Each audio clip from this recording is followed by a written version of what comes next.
मैया बलम दिलिया दी आवतानी मैया बलम दिलिया दी आवतानी मैया जाके हो नरियर चुनरिया नगदी रे रे रे रे हरे जाके हो नरियर चुनरिया नगदी आवतानी मैया अरे आवतानी मैया बलम दिलिया दी आवतानी मैया बलम दिलिया दी आवतानी मैया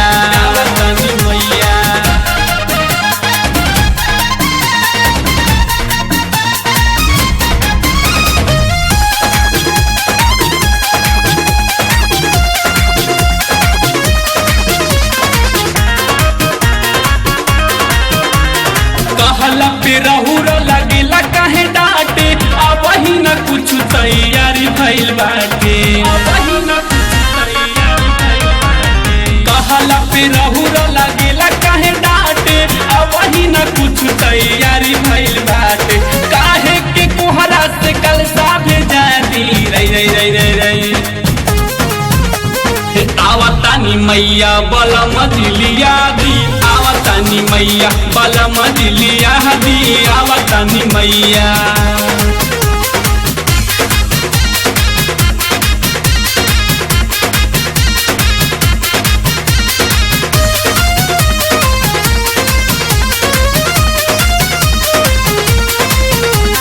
सातुरी बहिनिया आवत बानी अंगना माला फूल बतिया लियाई मोर सजना माला फूल बतिया लियाई मोर सजना सातुरी बहिनिया आवत बानी अंगना माला फूल बतिया लियाई मोर सजना किसनवा से आई न चौका पूरा दी रे रे रे रे रे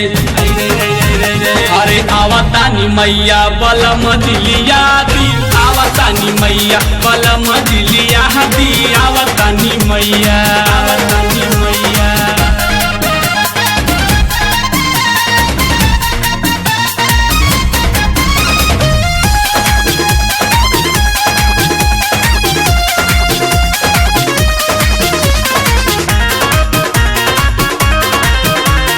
घुघुरी बता समय के मनावे में भावे पंडित जी के लाइन पाठ पढ़ावे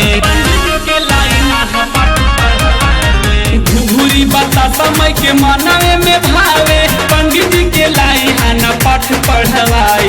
जाके हसालू गोविंद के बोला दी रे रे रे रे रे रे रे